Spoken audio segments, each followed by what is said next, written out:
weirdos. Weird science is the revolution.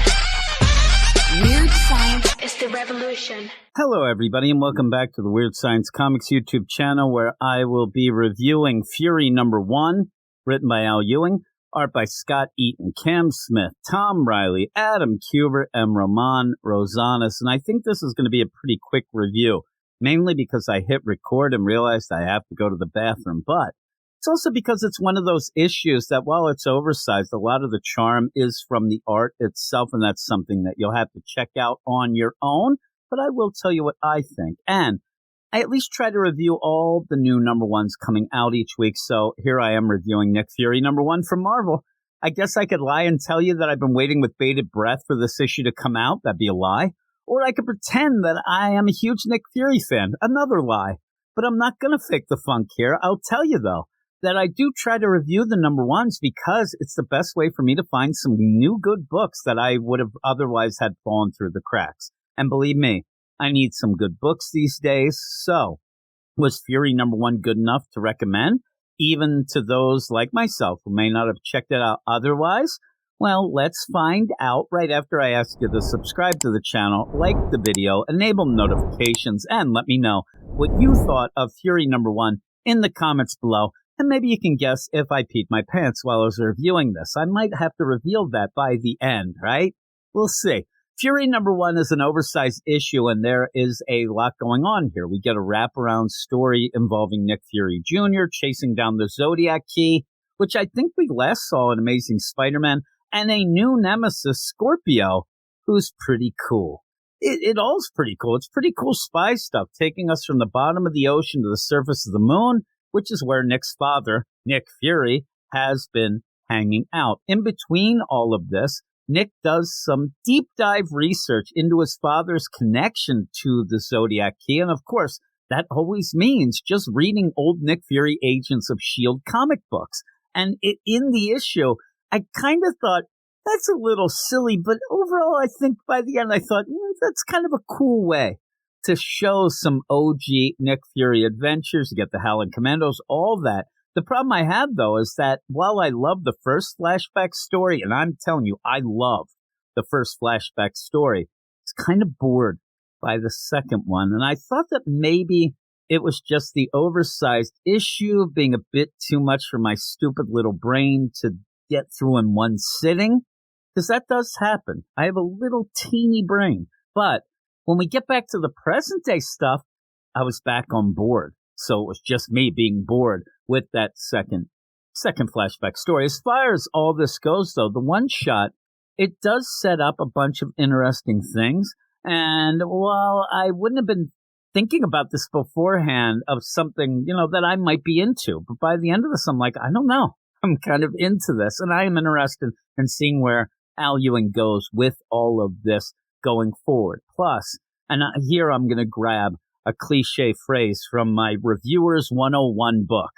The art is almost worth the price of admission itself. And while that is a funny cliche that I make fun of a lot of times, I think it does work here. There are a lot of nods to Jack Kirby, Jim Steranko, and others. And when I saw some things, even with my tiny brain, I'm like, oh, I get that. That is really cool. It made me smile a bit, which doesn't happen often. My favorite, though, was the Tom Riley stuff. But the best thing about issues like this, with this amount of artists and this amount of really kick-ass artists, is there is going to be something art-wise for just about everybody. And while art is subjective, I think there's going to be something for, all of us to enjoy in this issue. So, like I said, I am interested now in Nick Fury, Scorpio, and the Zodiac Key. And I think that that's exactly what Al Ewing's hoping to deliver here. He wants to give you a little of the OG Nick Fury stuff to get you excited about that. But really, it's to get us all kind of on board and excited to go forward and see what happens with Nick Fury Jr., Scorpio, and the Zodiac Key. And that's pretty cool. And I am pretty excited about that. But it's still one of those hard things to rate, because a lot of it is going to depend on the art, which I really liked, but I was still bored a little in that middle part. But in the end, I'm still going to give this a 7.8 out of 10. And I think that if you can afford it, if it's, one of those things, check it out. I think that you might enjoy what's going on here and might be intrigued like me to see how it goes forward. Now, before I go here, I do want to give a shout out to a friend of mine, Frank Zanka, who is doing a Kickstarter campaign for Destiny Aurora, his audiobook and graphic novel. And I'll tell you right now, this is not a paid advertisement.